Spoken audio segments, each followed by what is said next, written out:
It's time to take command with former NFL tight end Logan Paulson and former Commanders beat reporter Craig Hoffman.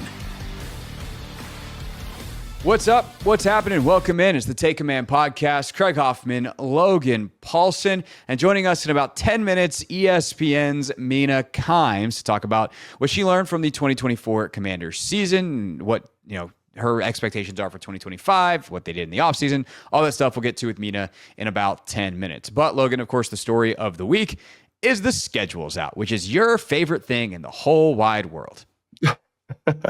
Yeah, I mean, I always have a hard time with the schedule release because it's like you've got to be a little bit clairvoyant to like make it work, So, you have your expectations, but all those expectations are kind of predicated on the last season. And I'm always in my mind, like how different, like we talk about with Mina a little bit, like how many people thought the Commanders are going to win 12 games. I wasn't one of those people. I'll tell you that right now. So again, every team changes, leadership changes, talent changes, schemes change, and sometimes you just get a little bit lucky. And so I think that's why schedule release is exciting because it kind of lets fans make their travel decisions, kind of pick the games they want to go to, kind of think about these matchups long term, which is awesome. But I'm always a little bit we got to see when we get when the game gets here and kind of as the season progresses. Yeah, to me, schedule release is interesting because one, I get to see what my fall looks like, and looks like it's going to be a lot of late nights for your boys doing post game take commands. Your boys. We got Thursday night football, we got Monday night football, we got Monday night football again, then 2 Sunday nighters, plus all these 4:00 games. So lots of dark Northwest Stadium or lit up with the lights at Northwest Stadium in the background of some take command post game shows.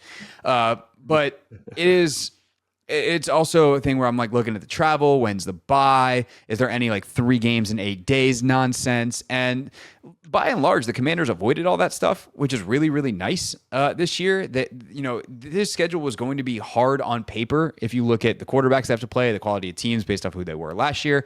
But we knew that going in because we already knew the opponents. One, you get your wild card teams in your schedule are the second place teams because you finished second in the NFC East, and the 2 divisions you have to play are the 2 divisions that sent 3 playoff teams to the playoffs last year. So, of course, it's going to look hard. But we also know that things can go sideways for teams. And, what happens, God forbid, if Jalen Hurts gets hurt and it's whoever's the backup there now, and you got the Eagles 2 times in 3 weeks, or things just totally implode in Philadelphia, as they tend to do every once in a while. We think the Eagles are going to be the best team in football, and playing them twice in 3 weeks to end the season is going to suck. What if it doesn't? What if it's 2 free wins at the end of the season? And everybody wants to fire Nick Sirianni again. So, we don't know. What we do know is if you're going to play on Thursday Night Football, I'd rather have it be in week 2. Let's have it be early and get that mini bye. You're coming off a training camp, which is long and hard. You play 2 games. Let's take a quick break, reset, and then launch into week 3. That 4 road games in 5 weeks between week 4 and week 8, that is tough, but you also have ending that with Monday Night Football, so you get a little bit of an extra rest day at the end of it. Then, getting the bye week off of Madrid, to me, that's great. If you're going to have to do the overseas deal and jet lag it up, let's have a whole week and maybe even let players stay over in Europe and have a couple days to relax to themselves or however they want to do that. So I think by and large, given that the opponents are the opponents, the schedule makers, I don't want to say did the Commanders a bunch of favors, but they didn't do them any giant disservice. Yeah, I think the one thing that they're going to have to negotiate, honestly, is just the difference in expectation, and I think that's reflected in the schedule probably more than anywhere else, right? Everyone's talked about the 8, kind of primetime games, primetime slots or island games, and I think that can be tough, man. Those can be psychologically tough, knowing you're the only show in town, knowing the expectations, knowing everyone's watching, being in these primetime windows, and it does affect preparation a little bit. I'm not saying these are professional football players. I'm not trying to give them an excuse, but it is something to consider that's different than what they had to do last year. It's going to be different for us on the media side too. Like you said, late games, long days, long preps, and it takes a mature team to handle that. And they showed that they could handle that last year with the veteran leadership. Obviously, Zach and Bobby, they've been on teams where that's been a feature of their schedule every single year. But I think that's something that Dan Quinn and Adam Peters and the rest of the staff are going to have to negotiate, is how do we make sure that the team is ready for these big moments and these primetime moments. And think about old Commanders teams with Kirk Cousins and some of those guys where they kind of underperformed in those moments. it's a skill to get guys ready to go for that. So we'll see if Dan can pull a magic rabbit out of his hat and make that happen again this year for the team. So I look at someone like Dan though, and I feel like they'll practice it in the spring somehow. Like they'll do something, like they'll address it. And that's the thing is I feel like, and you obviously played for a bunch of different coaches. So like you have actual experience, but as opposed to I'm just, trying to remember the best I can from covering teams. I feel like that kind of stuff was just kind of, we're in the week and we'll just, here's our practice schedule. Like guys didn't know ahead of time. I feel like they'll have a meeting at some point this spring being like, hey guys, when we play at 4:25 on Sunday, this is going to be our practice schedule. And when we play on Sunday Night Football, this will be our practice. Like, and you played for Dan. I don't know if he did that, but like that feels like the kind of thing that Dan would do to take the surprises out of it, which seems small, but like if everyone's just, hey, we know what we're doing, think of the stress that removes from a situation that could be very stressful because you have absolutely no routine. Yeah, it's funny. Like, I think that's something that would be really easy to do, and I probably gives you some type of competitive advantage. But I don't think I've ever played for a team that's done that. Obviously, we've talked about it. We've talked about the different schedule. We've kind of said, hey, this is going to be a longer day. We're going to do a walkthrough on Sunday before the 8:15 game, just so people up are and moving around, and we'll do an extra warm up just so we're not getting bed legs, just sitting in the bed all day. But I don't think I've been a part of a team that's actually changed the in-week practice schedule, which is interesting. And that's something that I think would be not a bad idea, especially if you've got like a 4:25 kickoff or something like that. And you normally have practice at 12. Like, what if you just practice at 2:30 or something like that? And it does throw the whole week off. And NFL players are totally creatures of habit. I think that's why teams probably don't do it that much. But it would be an interesting kind of thing just to get your body used to it. Like I had a veteran tell me, I forget who it was now that I'm thinking about it, but they were like, think about it. You practice every day at like 12:15, like every single day. That's when practice is. But all of a sudden now you have to be ready for a game at 8:30. You have to be ready for a game at 4. And he had I forget what he did. I think he would go out and do like conditioning at 4:15, like after practice, just get on the treadmill and run just to kind of get ready for it. But I do think there's something to that. And it'll be interesting to see if they can find any competitive advantage as a team in terms of preparation, because, obviously last year with the Arizona game, they found a ways to make sure that they were ready to rock and roll on a short week coming off the Monday Night Football game in Cincinnati. So, we'll see. I think that's something that would be really interesting for them to kind of explore, obviously. Yeah, and I was just saying that as like whatever it is they decide. One, I trust that they will have thought about it. They're not going to get to week 2 and be like, oh, we're playing on Thursday. How should we handle this week, guys? Like they'll have those meetings now, and these coaches have done Thursday Night Football, whatever, before. They've done 4:25 before. They've done Sunday. They've done Monday. But to make sure that the players understand, even if it's, hey, we're going to keep our same practice schedule, we're not going to change anything. Here's what you can expect from a travel. Like my larger point of whether they tweak practice schedules or whatever is going to be, it won't be a surprise to the players if I know this coaching staff, and that lack of surprise reduces stress and should improve performance, even if it's by 1%. And the other great thing about having that early Thursday night game is you can prep that in the offseason a little bit more. You know what I mean? You can prep it significantly more. So the short week is going to be you can manage that short week a little bit better, kind of have the scaffolding of the game plan. And so that's something I'm 100% positive they'll do. I'm sure they'll start prepping Green Bay a little bit earlier than they would normally. So they'll have 2 games on deck. And this is a type of staff that's going to definitely explore every avenue and make sure that the team's in the best position to win football games. The thing that I do hate the most about this schedule, and I hate it for Washington, I hate it for Philadelphia, is the 2 and 3 to end the season. One, it's weird that like, hey, we're going to put Washington and Philadelphia week 18 just in case it decides the division. By the way, we're going to have Washington play on Christmas the week before. So they're going to have 10 days off going into week 18. That's a wacky bit.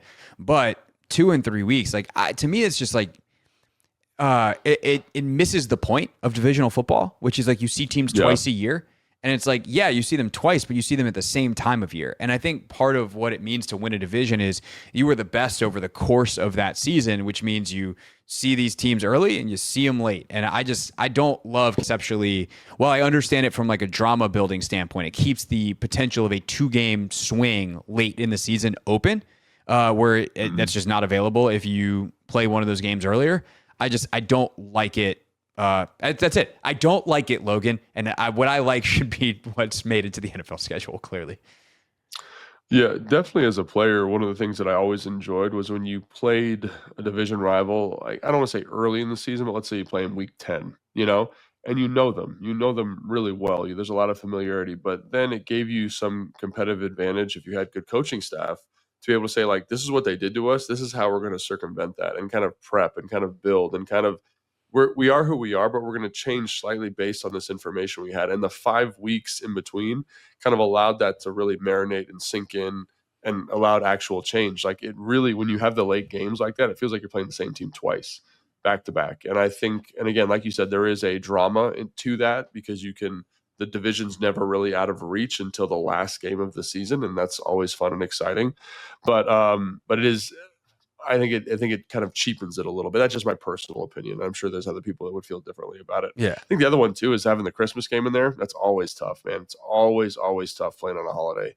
Like that's one where it's like, man, and you're playing the Cowboys, division rival, like that's really challenging. And hopefully the 10 days off help them get ready for the Eagles. But having done that a couple times on Thanksgiving and on Christmas, like that's one where it's really hard to keep the team motivated and focused because you got people coming into town. You got your wife asking, if we got to schedule something. So that's something that'll be interesting to see how they manage that. Again, Eagles on both sides of a Christmas Day game. That's going to be a tough stretch of the schedule for sure. To me, my inclination is I'd rather have that Christmas Day game at home, and I can at least if I got family, I can open some presents with the kids real quick in the morning and then be like, all right, Daddy will see you after the game. You still have Christmas night at home versus travel. You agree with that? No, 100%. Like, and again, that's if you're playing a holiday game, you definitely want it at home, right? So you can do that stuff. You can, have time with the kids. You can get back home in time, or even if it's not that night, the kids go to bed early. You can do Christmas early in the morning next day, and you're not flying back at 3 a.m.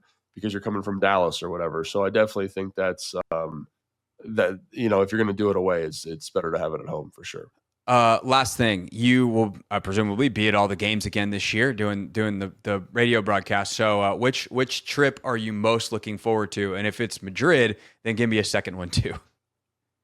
Yeah, I was going to say Madrid because again, I've never been to Spain, and I was actually just talking to my friends about, maybe I can get my wife out there and we can have like a little, like a little mini vacation. Because again, I'm not playing, so as long as I'm prepped for the game, like everything will be. I definitely haven't not looked at flights, Logan, even on my end of it, and I don't get to be a part of anything. I just would be over there, doing a little bit of work, and then be like, hey, look at me, I'm in Madrid.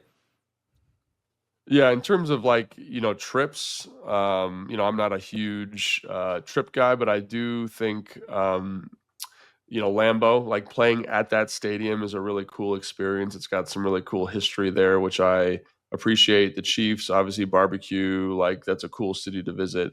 But the one that I just eyeballing the schedule right now that I'm like ecstatic for is the Eagles Week 18.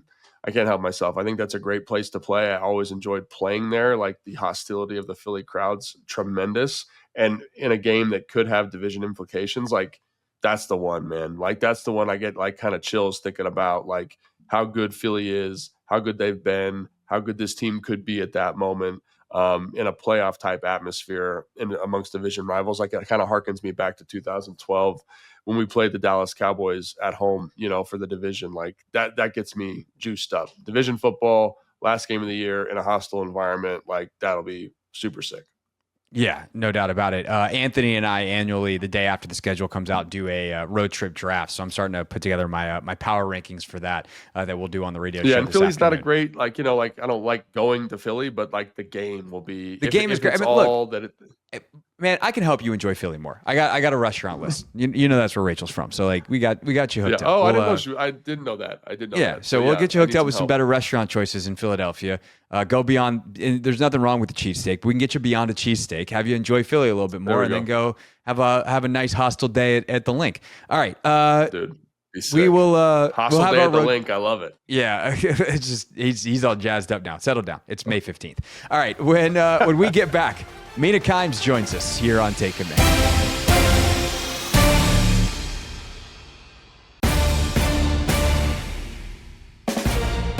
Our guest today, back with us for a second straight year in the offseason, is ESPN's Mina Kimes. Of course, you can catch her on NFL Live. You can also check out her podcast, The Mina Kimes Show, featuring Lenny. Mina, I did think about trying to come up with like a dog joke off the top, Lenny style, but I didn't trust to be on your level, so I just skipped that part. We did a lot of jokes about the Commanders when the first dog was named Commander. Do you guys remember the dog who was biting the team dog? Yeah, we were Team Commander, even though he kept biting. Biden's dog. Oh, sorry, because there was also a team dog that was friendly, but then Biden had a dog named Commander who was he was just biting security guys. Yeah. Anyways, wasn't great.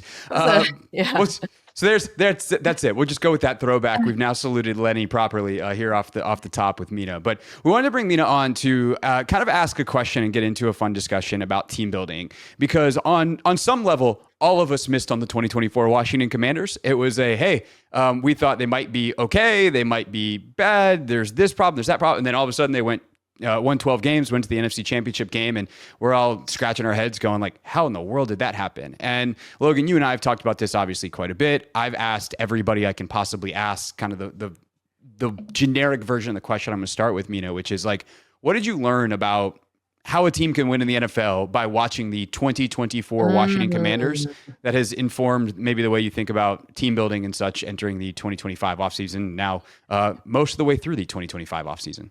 Well, I think I'll start with kind of my biggest miss on them and why I think if I had to pinpoint why I underestimated them the most and why I think they surpassed expectations, it really starts with the offensive line, which I believe you sent me like a long email about.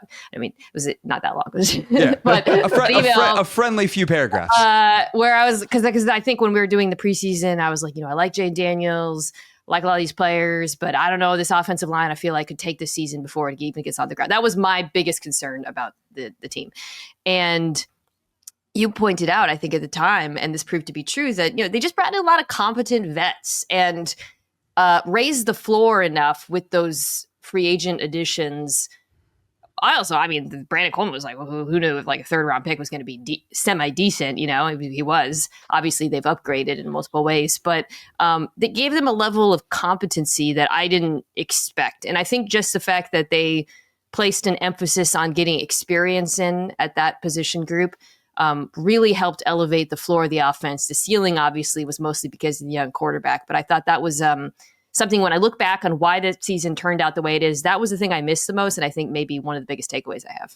Yeah, I think the other thing, real quick, Logan, that I mentioned in that note, was too, like the coaching schematic element of it, where Bieniemy in 23 just hung Sam Howell out to dry, and quarterbacks, we also know sacks can be such a quarterback stat, and we saw Jaden avoid some of the sack taking that he had at LSU, which I know was a concern as well. So I think that also meshes well with what you and Kevin said on the most recent version of your show when talking about why the Eagles have been so good. They understand that, team building is done through the trenches, and obviously the Commanders prioritize that in a way that I don't think we fully appreciated until we were deeper into the season. Yeah, and I think, I don't know, I go back to because if you just looked at the paper and said personnel decisions, I think you're totally right. There's not a lot to be super excited about. You get Allegretti, who's kind of been a swing guard. Wiley was kind of a swing tackle for a while, but I do think there's the schematic element is something that I definitely underrated. And I think, seeing Cliff in a full-time offensive coordinator role, what were your takeaways from him? Because I look at what he did with the offensive line, what he did with the quarterback, and how he elevated not only Jaden, but really the entire offense. And so I think we always talk about Kyle Shanahan, Sean McVay, Andy Reid who's that can get it done. But I felt like he showed a lot of that last year in terms of elevating the personnel. Yeah, I agree. I first few weeks of the season, I was just like, maybe I think literally the first 2 weeks, I was just like, yeah, here we go again. Just 2.1 average depth of target. If I remember correctly, I don't know what your guys' experience was watching those games, but I was like, this is going to be good run game, an inordinate amount of screens, not really going to push the ball downfield. And then he really opened up the passing game as the year went along in a way that I thought was really impressive. Cliff Kingsbury, in Arizona, I was always surprisingly, I always felt like he deserved more credit maybe than he got for how creative and dynamic the run game was in Arizona. And that is something you certainly saw continue with this Commanders team throughout the season. So that wasn't surprising per se. But I do think, as the year went on, I know there's always talk about Cliff Kingsbury and what happens in the second half of the season. I saw tweaks with regards to the capabilities of the quarterback and then some of the personnel as they were kind of figuring out their roles that I thought were really impressive. I think, like, again, just the way that they use tempo as a weapon. There were things that he did that we saw at earlier points in his career, but I thought very just constantly saw smart game plans and smart in-game adjustments, and that was really impressive to me. I think the other question I think about a lot when I think about, asking myself, what did we miss in 2024, was the culture element of it. And you referenced, you and Kevin Clark did your annual coach and GM rankings on your show. And one of the guys that you had in the top 5 was Dan Campbell, who, while I think also is underrated in terms of what he brings schematically. And like, he's a very, very smart football guy, not just a culture guy. Yeah. Obviously his defining feature is he is a culture builder. Where do you put Dan Quinn kind of on your list, and what kind of boost do you think that gave, an organization that gave to the Commanders last year? Yeah, I mean, obviously it was phenomenal last season. Something specific that I don't know if we talked about it enough was how aggressive he was, and which you mentioned Dan Campbell, and that kind of clicked him out. I mean, I guess they kind of look alike too, but they're definitely the two coaches you would rank in your top 5 if you were doing a battle royale between all the NFL coaches, that's for sure. But I think, and it wasn't like he was actually conservative in his first stint with Atlanta going back. I have to look it up, but I remember he was definitely not, for a defensive coach, on the conservative side, or like frustratingly so. And that some of that had to do with having like one of the greatest offenses in NFL history, of course. But I think, with this team, again, realizing how unbelievably effective they were on fourth down for a litany of reasons, I really liked what he showed us as a game manager, the way he approached also games where they weren't supposed to win. And you have a coach like that who understands if you're the underdog, you're going to coach aggressively. I think it's really impressive. So just to pinpoint a specific thing, I thought he did really well, aside from all the other thing that obviously like players love the dude and would run through a wall for him. And that's been the case at every single stage of his coaching career, from Atlanta to when he was a coordinator in Dallas. And that's something that I'm glad you brought up, because I think it's something that I think about with the team last year in terms of missing. Like, I don't think anyone could have predicted like an 87% fourth down conversion rate. Like, I don't think anybody could have predicted that. And everyone talks about the best in NFL history? That one. And so I look at like what Cliff did, and like Cliff did a lot of good stuff. Jaden did a lot of good stuff. But like, when you are converting at that kind of percentage, like, it just it stacks the deck in your favor. So how much of it is just, I don't want to say statistical variance, because, I'm a fan of the Commanders. I want it to be something more concrete, something more palatable, the culture, all this. But how much does that play a role? And even the third down conversion, they were 45%, I think, was third best in the NFL. Both those numbers are very volatile. Like, is it just that offensively, or is there something more going on here? I think when you have a quarterback who's both an elite, by the way, solid I got to think it through it, because the nerd in me is like, there's always going to be a little bit of regression. I mean, if you have a number like that, it's going to regress. But also, if you have a quarterback who's both an elite decision maker and a top, whatever he is, dual threat quarterback in the NFL, you're, just from a pure numbers perspective, we're speaking about fourth down in particular, you're always just going to create, it's the same, with the Bills and Josh Allen. It's a very different type of runner, but, and obviously the Eagles being the case study for that. So you're always going to be better than expected on fourth down. And then you also have, a good power back, a good creative run game. You have, I think, like players who are very good on screens as well, not on fourth down, but just thinking about some of the third down stuff too. I think that's the other thing, to go back to third down, like the Commander, I'd have to look up how often they were in third and long. I don't think it was anything. Well, that's something they worked the hell out of, right? They're really, I remember like in spring and in summer, like one of the drills they did, which was unusual, I thought, was they spent a lot of time in 2nd and 10. So they're trying to get to third manageable all the time. And you see the way Cliff calls games, like I cover the teams, I watch every single game, obviously you got a lot of stuff to worry about, but that like getting to 3rd and 5, some like the number one priority for him as a play caller. Yeah. I want to go and look this up, but it felt like, Jane, when you have like a quarterback who's an elite distributor, and again, like seems to always make the right decision on third down, but it didn't feel like it was like, hey, Jaden, go make a play a lot of the time. I mean, this is what's so interesting about him being a rookie quarterback and playing the way he did. It was like, no, it's third and manageable, and he knows, he's going to make the right decision, read the coverage correctly, put the football in the exact right place, and it's going to be just enough every time, it felt like. So, you put a lot of that on Cliff and a lot of that on their approach to how they got to third down, but I think a lot of that has to do with the young quarterback as well. So as someone who does study the league, and has seen teams that can consistently do this versus teams that maybe it is more of a statistical anomaly in any given season, do you think the Commanders can, what of the Commanders 2024 is repeatable based off of their personnel, based off of the fact that they brought back all their coaches kind of against the grain? When you're this good, you typically don't get a second crack at it, but they're going to. What is repeatable for them, especially offensively, in some of the ways that they approach the game in 2025 in your mind? Yeah, I think offensively,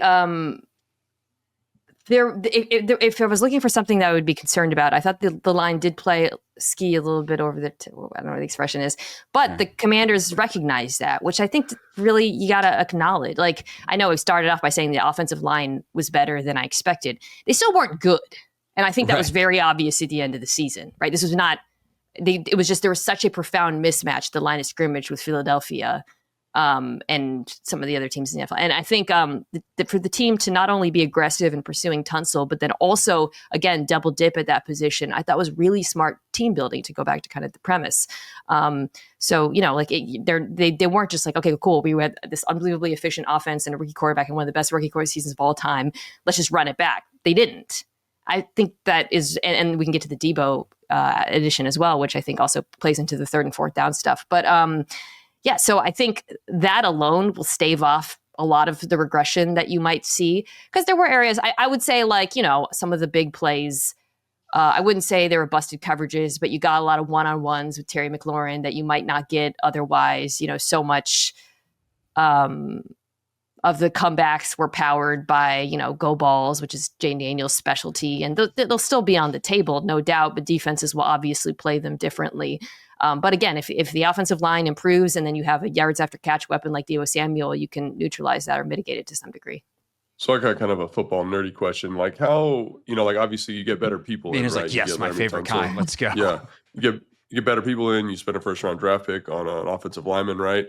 And we talked about how, the offensive line kind of was over their skis a little bit last year, but just getting more talented pieces does not a good offensive line make. There's a galvanization that needs to happen. And does that need to be accounted for when you're kind of assessing how they're going to be in 2025? You know what I'm saying? How do you know, you just trust in coaching again and saying, oh, they did it once before, they can do it again? Or is it just kind of flip a coin and hope you're right kind of deal? You mean with the offensive line in particular? Correct. Or with With the offensive line, because anytime you add new pieces, it's always a little bit everyone says on paper you should be better, but we've seen that millions of times not play out. Yeah, no, it's I think the one thing I like about it is the combination of veteran and a veteran addition and youth to sort of address that, because I think it would be one thing for them to expecting you can strike gold to get we got a third rounder. He came in and he was decent in Brandon Coleman. Josh Connerly's going to come in and be a productive starter right away. I wouldn't like that bet, but the fact that they did both him and I love when teams generally approach a position with both a veteran and a young player. It's just kind of a thing I really like team building anyways, whether it's at, bookend tackles or linebackers, tight ends, learning from each other. It's kind of I think it's really the smartest way to build a team from a developmental standpoint and then competing in the short and the long term. So I think the way they approached it to me was perfect, frankly, to avoid what you're talking about. I think it's also possible though that they might ask more of them, right? They might not be in as much, there might be a little bit of the run game is a thing where actually it's funny. We were talking about regression and I was saying, I felt that they'd be able to stave off some issues with the pass game. I think the run game that'll be an interesting thing to see. I again, having Jaden back there, it's similar to with Lamar, just helps you so much in the run game. And Cliff is a very creative run caller as well. It's a really fun rushing attack to watch. It's not my favorite room backs in the league. And it's not that they didn't. I guess they drafted someone. Sorry, late, right? They got Bill late. Ja'Cory Krosky-Merritt, best nickname in the draft. And say I have strong takes on him or watched him. He's a 7th round pick. We'll see. Okay. So you always get a natural boost from those circumstances in that context, but I do think that you could see potentially some regression there. I think, we've spent 15 minutes talking about the offense, and we're pretty sure the offense, even if it regresses and it's the 10th best offense, like, okay, cool, you have a top 10 offense. If it gets better and it's top 5 offense, like, cool, we're partying. The defense is the bigger question, probably, about this team. They make the Kinlaw signing where everyone throws up their hands and goes, that seems like a lot of money for him. They get Trey Amos in the second round of the draft. Other than that, they kind of run it back. They lose Jeremy Chin. Where are you at on not just like where the Commanders' defense is, but where they need to be able to make another run in the playoffs if the offense is going to be what we think it's going to be? Yeah. I sure wish they had another pass rusher. I'm not going to lie to you guys. I think between saying that this group of backs is not your favorite in the league and the pass rushers, you wish they had another one. Every single Commanders fan is like, okay, yes, Mina. Yeah, that is what we have been saying too. And Logan and Craig keep telling us to chill out. Yeah, it's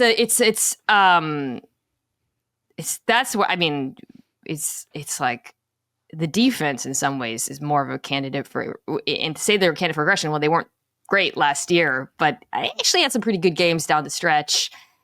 And I do struggle to find a lot of improvement. First of all, I really like Trey Amos. He was one of my favorite. I talked about him a lot ahead of the draft, and I actually didn't see that pick when it happened in real time. And I think he's like a perfect scheme fit for Quinn and Joe Witt, and I love that they can move Mikey back inside. So on the back end, I actually think even with Chin gone, you might see some improvement, especially if Lattimore, again, more further removed from his injury, plays. I think he will be better than he was for the Commanders last year.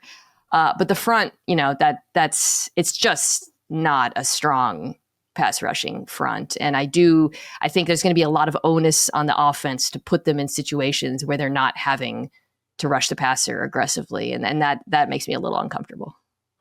Well, I do think this is an interesting kind of philosophical point about but I do think that they brought in a bunch of guys who make them better on first and second down. Better versus the run. And again, if you're in more pass rushing opportunities, even if you're not a good pass rushing group, just percentages wise, you should be able to create more pressures as a team. And again, they have two of the best blitzing linebackers in the NFL, and Joe Witt Jr. knows how to use them. So again, like if they're better on first and second down and they're in more third and long situations, which again, they had a really tough time last year on first and second down stopping the run. If they're better in that area, and from a personnel standpoint, they should be, do you see a world where they're a little bit more efficient defensively? Yeah, I guess to go back to kind of like the complementary football aspect of it. Yeah, right. Like if they're, ahead too, like that. Great, right? Crushing it. Yeah, I think the run defense should be improved. And obviously you're in division with Philadelphia, so that's always like job number one, right? And, I was a big fan of Newton as a prospect, and obviously his developmental curve has been kind of affected by the injuries. I still think he has a higher ceiling than what he has shown. You got some flashes of it, I think, as a pass rusher. I think he could be, there was a couple plays too down the stretch where I was like, that's the guy I saw at Illinois. So I think if he can hit another level, rushing from the inside, that will help a great deal as well. He's obviously a little undersized as a run defender. But I think that, it really is about like complementary football for them. And I think that's what you saw play out a lot last year, frankly. So, there's pressure on the offense to help the defense because the offense has the capability to, be up there again with any in the league. The defense, probably the worst in the division. Depends on how leaky the Giants back end wants to be this year. Yeah, the Giants front is. Yeah, their front's sick, nasty, but their back end is sick in a different way. Commander, the Cowboys are the opposite. They can obviously get after the quarterback, but I don't think that run defense is going to be fixed at all. So it's definitely a lot of pressure on the offense. I'll just put it that way. Yeah, for sure. So you guys did not only the coach rankings, but the GM rankings, and you have a lot of folks, obviously, at the top of that list who have long track records of success. This is only year 2 for Adam Peters. Yeah. So I'll ask the question. I'll sports radio it up for you this way, Mina. Next year, what are the chances that Adam Peters is sniffing around that top 5? I think if the top two picks who I like a lot hit this year and they can find another late round gem, then you got to consider it. I was just pulling up the depth chart to kind of look at like the decisions that he's made, and but it's not just drafts. Obviously, you got to consider. I mean, last year, what they did with the offensive line, to go back to that, like building it on the relative cheap and fielding a competent unit, I think that he deserves a ton of credit for. And it's a lot of friends of Dan, Quinn, in terms of like some of the free agents. And I think you would need some of those to work out. The Kinlaw one is one that I raised my eyebrows at, but maybe he comes in and balls out, and then you would certainly hold him in high regard that way. Debo trade this year was the Friends of Adam. Ifs. Yeah, Friends of Adam. Yeah, right. Sorry, those are right. Last year was Friends of Dan. This year's Friends of Adam. I think like some of these free agent trade acquisitions, Tunsil and Debo have to really produce, and then if they do, I think then you're like, okay, great. Like this, some really good decisions made. He hasn't really gotten to any extensions yet, so that's not something we're like evaluating with this team. But those are the two players that I'm probably, and then Lattimore as well. I mean, those are big swings. Like he gave up significant draft cap, but then you traded Dotson and got a great return for him, so he deserves credit for that as well. But I would say like the big swings he's taken have to work out. Lattimore, Tunsil, Debo's not really a big swing. Lattimore and Tunsil are the two players I'm looking at this year for me to feel. Does he get any credit for Jaden Daniels? Nah. I mean, you got to make the right call, man. Yeah, you did got to make the right call. Right? So, like, we're saying a lot of ifs, but here we go. Quarterback, that's a big deal. I know, but like... And I think on your show, you were talking about how, like, you give credit to, what's his name, for finding Josh Allen, right? Like, and I know we got a lot to prove here with Jaden Daniels, but he feels like he's got that magic pixie dust on him. So, I don't know. He does. And obviously... he chose him over. I mean, Drake May's really great too, though. Like, that was my God. Watching the guys this year, I was like, "Geez, you guys were like, holy smokes!" The whole top of last year's draft was just so much amazing. Better.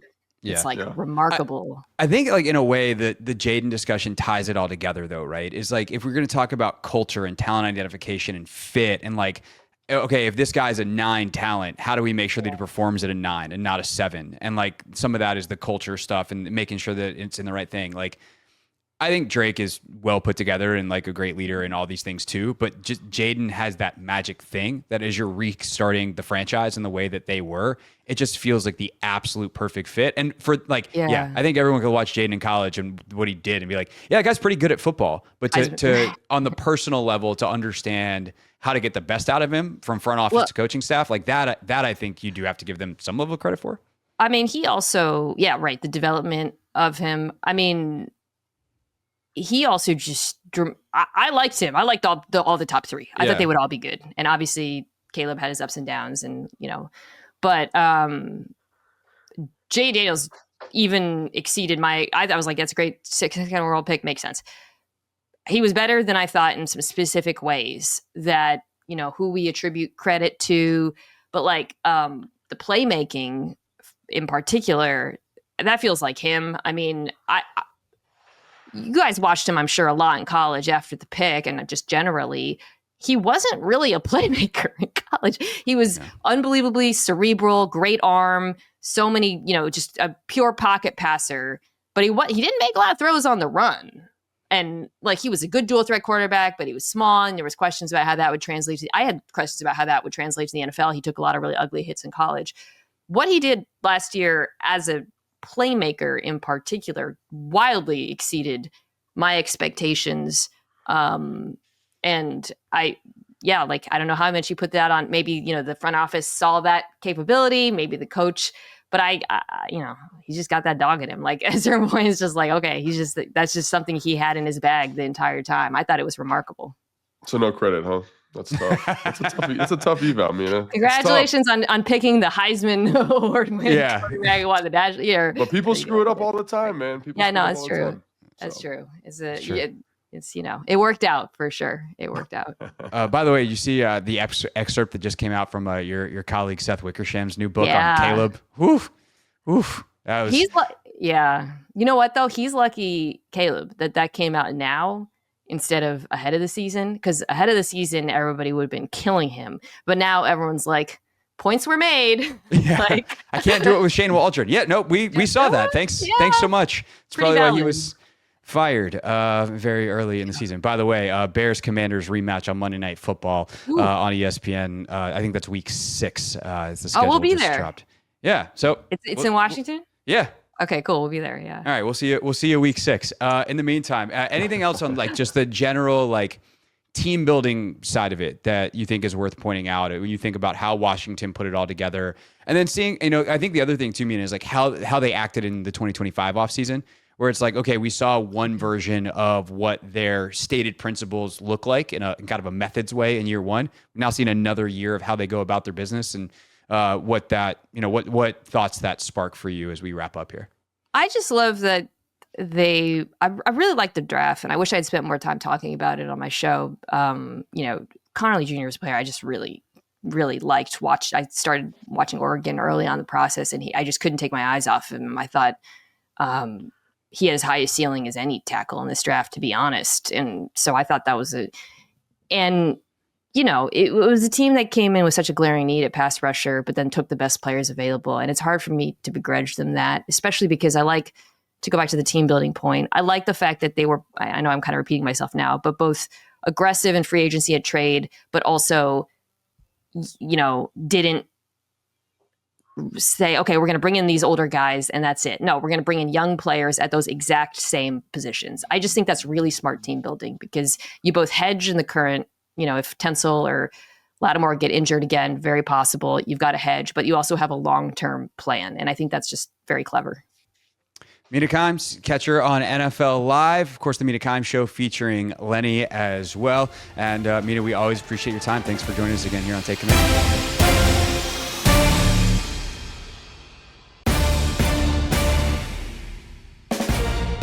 Thanks again to Mina Kimes for joining us here on Take Command. Of course, that's Logan Paulson. I am Craig Hoffman. So, Logan, a couple things that we want to just react to off the conversation with Mina.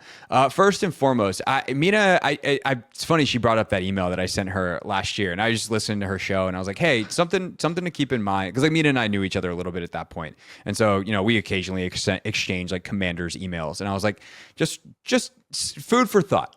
Eric Bieniemy didn't do great last year.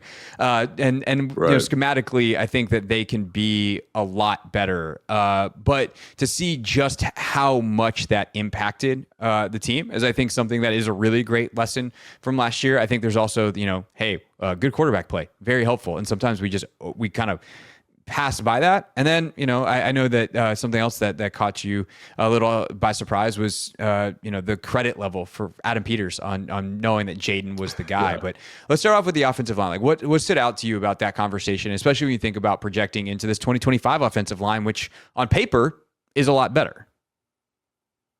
Yeah, it made me really think back to how good a job Cliff did with the offensive line, how good a job Adam did in terms of getting guys that were like serviceable starters. And again, like people sleep on, they paid Allegretti like a swing guy, but he was good enough to start for them for a year. And then now they've kind of been able to, relegate him at some point to being that true swing player. Same thing with Wiley. And I think they've just made really smart decisions. But I think Cliff understanding that position group was evident every single week we watched, and it was something that we didn't really talk about, but and she touched on it a little bit, but the coaching impact on that, and you talked about it in your email, EB was pretty much like, hey, we're going to do the hardest thing for the offensive line more than anybody else in the NFL. I don't care if you're the Philadelphia Eagles, you're going to look bad. I think if you look at some of the drop back passing statistics for the Eagles, when Hurts holds the ball a long time, they have a crazy high pressure rate. That's just part of the nature of doing that in the NFL, right? Then you get Cliff in here with Jaden Daniels, who has this tremendous release. We're going to run a ton of quick game. We're going to run a ton of RPO. That's going to be our foundational backbone. We're going to be crazy efficient at that. We're going to run the football, and then we're going to be selective about when to take shot plays down the field. And I look at Kyle, I look at Sean, I look at Andy Reid, I look at all these coordinators. They understand at the highest level the hardest thing to do in the offense outside of play quarterback is play offensive line. So I need to protect that group. And Cliff did a great job of protecting them. And you see the impact schematically of what a coach can do to elevate a group. And I think that's just so important. And now I think the other point she brought up, which was interesting, is now it's a new group of guys coming together. Does Cliff change his philosophy? Does he kind of put them more out to dry because they're more talented? All those different things. However, I also thought she brought up a great point where she was bringing a veteran in with a young guy is a great way to mitigate some of that risk. So I give credit to Adam Peters in that regard, saying Adam did a great job identifying like this issue, doing something to correct it, and then moving on. So I think she brought up a lot of good points, but the one kind of takeaway that I feel kind of most strongly about is Cliff and his impact on that group and on the decisions that Adam made with the offensive line. Totally. And just it's something that you have really taught me, I think, over our years of doing this, is like count the dropbacks, count the situation. This goes to like all the third and fourth down stuff that we're talking about too, right? Is how do you avoid pure dropbacks where the offensive line just has to block? And it's like, hey guys, no play action. The ball's not going to be coming out quickly. Like, you are going to have to stand up and pass block for 3+ seconds here. And if you can avoid those situations, whether it's because schematically you do smart things and you provide help with chips, or your run game is efficient, or you're providing, whatever, or even like third and fourth down, we're going to go for it. If on fourth down, we can get to fourth and short, that adds some things to the playbook, because if it's 3rd and 8, a lot of teams are like, oh, this is pure drop back. And you can run quick game and get 6 and know that you're going to go for it on 4th and 2. That changes a lot of stuff for you. And so I think that's a really good point. And then it's going to be fun to me to see how much more Cliff puts on those guys' plates, knowing that, like, okay, my left tackle is no longer a 3rd-round rookie who's like doing a decent enough job. It's Laramie Tunsil, who at his best is the best in the entire league.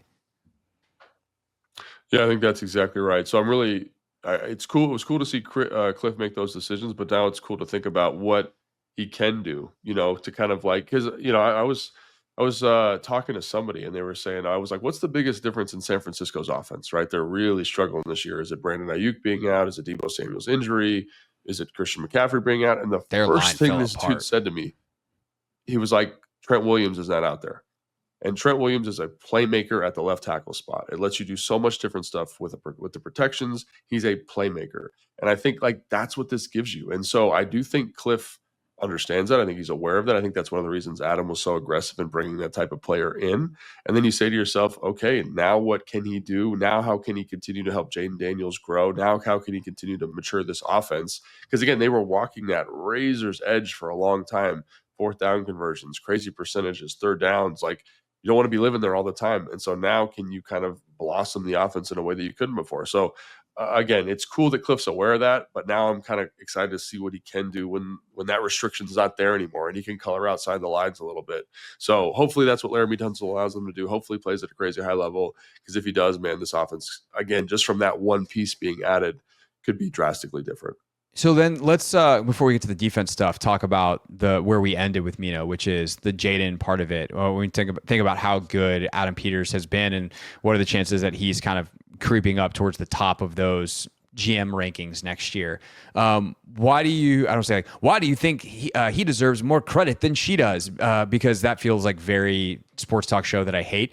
But like, what struck you about the way she processed that you thought was interesting and I was just surprised, because she was just like, you couldn't screw it up. Like, there were 3 awesome dudes there, but I think you can screw it up. I think we've seen people screw it up. I think there's been generational, like, look no farther than Trevor Lawrence, right? Look no farther than Justin Herbert at points in his career. Like, I think Justin Herbert's a heck of a football player, but there were times where he was mismanaged and it hurt him. It hurt his development, hurt the team's development. And we've talked about this a ton. And, part of it is because we cover the team every single day. Sure. And she's maybe not as familiar with it. But, like, I look at what they did in terms of saying, hey, you're not the starter right away. Marcus Mariota's the starter, right?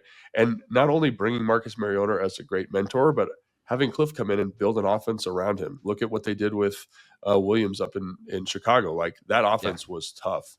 Very difficult for a young quarterback to manage. They could have done that. They could have screwed it up, right? Drake May behind a terrible offensive line. What was the first free agent moves that they made here when Adam came in? We're going to build the offensive line. We're going to find those. Even before that, the first thing was, we're going to get you a safety blanket, and his name is Zach Ertz, because he was available before free agency even opened last year. And they made those consistently good, strong decisions. And every year you're like, man, this is a bad environment for a quarterback. And I thought it was when the offseason started, I was like, this is a bad environment. But they slowly built something up around him. So the way they handled him, the way he didn't have to do all this crazy media stuff. Like, I just think you, as an organization, you deserve credit for that. Because, like, you can have the most talented guy in the world, but if you mismanage it and you don't handle it effectively. And the other thing I want to just point to too is, like, Adam he said this multiple places, and I believe him because I've heard it from other people outside of Adam, that Jaden Daniels was his number one player ahead of Caleb Williams, ahead of Drake May. And so to have that evaluation so locked in on whatever he saw, the decision-making, the quick feet, the quick release, that playmaking moxie, Mina said that he wasn't a true playmaker in college. He wasn't a playmaker in terms of throwing on the run, but he was a playmaker with his legs. And I think there's a distinction there. And so identifying what that can be and how you can manage that, I think is extremely important. So I look at all those decisions, and if you reverse them, if you make the opposite decision in those cases, this could go drastically different, right? And I think that's one thing I would point to and just be like, hey, like there is credit that is deserving there, even though Jaden Daniels is a tremendous talent. This is probably a podcast episode in itself that nobody wants because everyone just wants to be like, we got Jaden, we're the best, let's keep it moving forward. But like a fun hypothetical is like, what happens if Drake is here? What happens if Caleb is here? And both of them are better than where they are in their current situations. Yes, like 100%. Straight up, no doubt, 100%.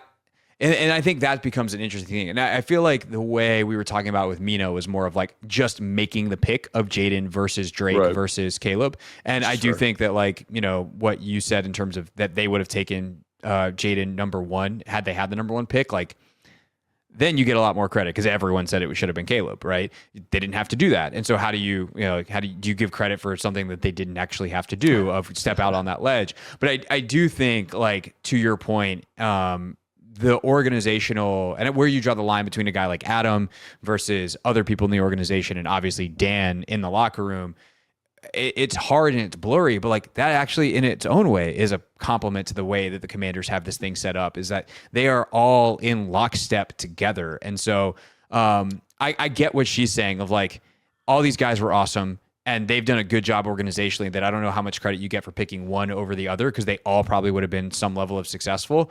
But I also get what you're saying of like that in itself is worthy of praise at, hey, this is how the best organizations operate. So I kind of get what both of you are saying, and now everyone's going to be mad at me in the comments for being mealy mouthed in the middle. Well, I think it's a great point because I think when you listen to her show, like one of the things she does a really good job of is making distinctions between the coaches. You should definitely check out the podcast, by the way. It was I listened. Yeah, the most recent one she did with Kevin Clark, they ranked the top 5 coaches and GMs, and the point that you're about to bring up, I thought was a really good one. Yeah, so like she does a really good job of being like, this is what the coach does, this is what the GM does, right? And I think like when you look at it, you're like, man, like these are great points. These are why these guys are special in their professions, right? But the thing that gets me is like here, it's both of them. Like they're working together to create the ecosystem. And so I'd be really curious to see, because again, like I think there's the way she's ranking them is different than the way I think the value of their relationship is here, right? The reason it's so good is because they work so well together, like you were alluding to. There, she's drawing stark distinctions between this is the coach, this is the GM. And I think that's what makes this organization special. And that's what makes the handling of Jaden Daniels special too. That's what makes the handling of every pick they've made special, right? Is that there's this, Adam understands what Dan wants and needs. He understands the value assigned in the draft. He understands the value assigned in free agency and trade, makes those decisions, and then he trusts Dan to develop those products. Like Jerzon Newton, like one of the things that she talked about was how much Jerzon had improved over the course of the season. You see that. That doesn't just happen. Like obviously you need the right person, but you need the right coaches. Like I look at Darryl Tapp and the energy and juice he brings, what Ryan does for the pass rushers, like they're counting on those guys to develop and be something more in a way that other teams I've been on can't do, right? You need a higher floor player because you're not counting on the staff to develop. You need more veterans in the building because the staff can't develop. So that's where it's interesting. And that distinction is interesting. And it'll be interesting to see as this team progresses, like if they do eventually break in kind of in their own right as a front office person or as a coach.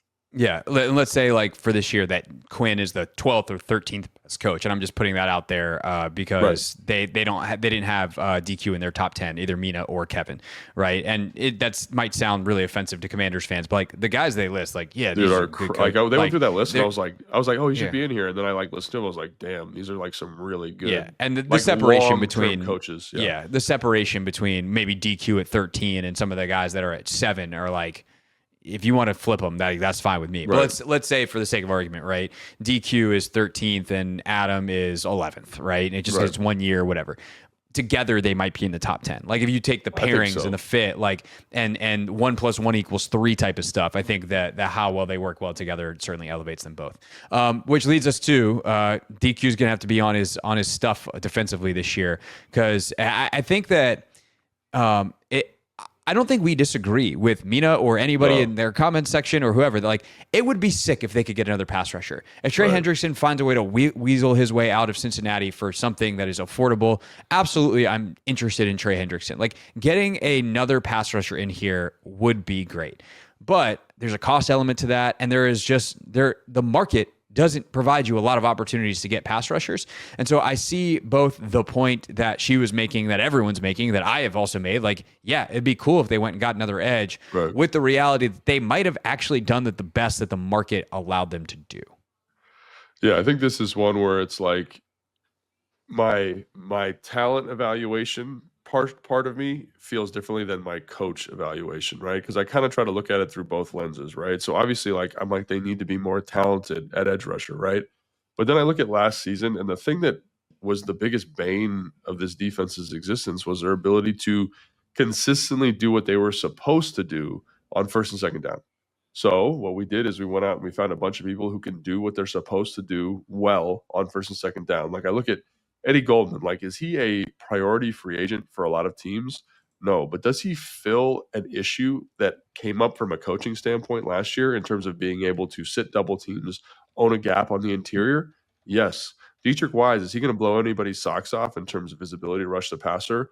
No, but has he played a lot of football, and is he incredibly consistent at being in the right gap and fitting runs correctly? Yes. And so I look at that and I say, if they can get more consistency from that group, right? They showed the ability to create pressure without the front four in that first Tampa Bay game. Like, I went back and watched that game and I was like, this is incredible, right? They're able to find one-on-ones, they're able to create overloads, they're able to blitz linebackers. They can do that on 3rd and 10 in a way that most teams can't. And Joe Witt Jr. has shown the ability to do that, right? So if they can just manage first and second down better, I think they're going to be a better defense. And I think that's ultimately what you're looking for, is saying, man, we can't find this top flight pass rusher, right? But we can find 4 dudes who are going to do exactly what they're supposed to do in the front. We're going to get a little bit better in the secondary, and then we're going to be better on first, second down, so we can be better on 3rd down. And she also talked about the game flow thing, which I think is an excellent point. Like, if this offense is what we think it's going to be, they're going to be able to play with a lead a lot more consistently, right? So that's where I look at it. And again, that's the coach in me, right? But the talent evaluator is like, dude, it'd be nice if we had somebody you just throw out there and win a one-on-one. You know what I mean? Like, that's what it would be nice. Like, that's the thing. It's like 100% agreed. It would be nice. I also don't know that they missed on any opportunities to do that necessarily. Who would they have done in free agency? Like, who would they have brought in free agency? Nobody, like, I would have loved to sign Josh Sweat to the number that he signed with in Arizona, but I think he wanted to go play with Jonathan Gannon again, and like, I wasn't going to overpay for Josh Sweat. Yeah. So he's not, again, like, I like Josh Sweat. I've always liked Josh Sweat, but is he a top 10 pass rusher in the NFL?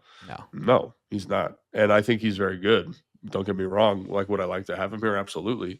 But again, like, if that's the number one guy, is that moving the needle? Is he like the guy that teams have to be sort of crazy aware of? Like, when you watch Josh Sweat, yes, he's really good. Can he win one-on-ones? Yes, but not with the same consistency as those top 10 guys in the league. And I think that's the distinction I would make there, is there wasn't that guy to go pay and bring him in. Well, and then you even go a step further and say, okay, $19 million for Josh Sweat, or $5 million for Dietrich Wise, $3 million for Eddie Goldman, and like whatever other money was spent on that D line as a whole, and that gets you way better on first and second down than one Josh Sweat would be. And is that actually a better way to be a better defense and not just say accumulate sacks or guys with double-digit sacks, which is not actually the point of the sport. It's to be good at defense. And that's something you brought up before, and I think it's a really good point with the Trey Hendrickson thing, right? It's like, he is a great player on a terrible defense. And like, all of the impact of those 17 sacks is negated because the defense can't support him, right? So now you've kind of done it the other way. You're saying we're going to build the floor of the defense. We don't have that ceiling. We don't have that player that really brings that tremendous pass rush upside, but the floor is consistently better. And is that going to make our team better? And my gut as a coach says, yes. You've got 4 new dudes that you can trust to do exactly what you're supposed to do. And that seems like the right decision. All right. That's our show for today. Thanks again to Mina for coming on. Great conversation with her as always. Logan, looking ahead to next week, I truly, honest to God, have no idea what we're doing next week. We'll do a mailbag early in the week. I sent you some mailbag yeah, stuff. you sent me some good mailbag questions. They were long questions, but that's okay. I feel like I don't want to be insulting about how long they were, but in the same way that Mina realized when she talked about my email that she made it sound like I sent her a novel, and which was not the case, which is why she was like, not long. But we do have some good mailbag questions that some folks have sent Logan. I've got a couple of stashed as well. So we'll do that on Monday. We'll figure out what we're doing on Thursday. Maybe try to get another guest on the show. So anybody that you want to hear from, leave us a comment on YouTube at the Team 980, at 1067 The Fan, at Craig Hoffman. You can also shoot us a note for your mailbag questions at hoffmanshow.com. Or if you're an Instagram user, that's an easy way to get it in at hoffman.sports or at Logan_Paulson82. All right, that's enough ways to contact us. Thanks for listening. We really appreciate it. And we'll see you next week back here on Take Command.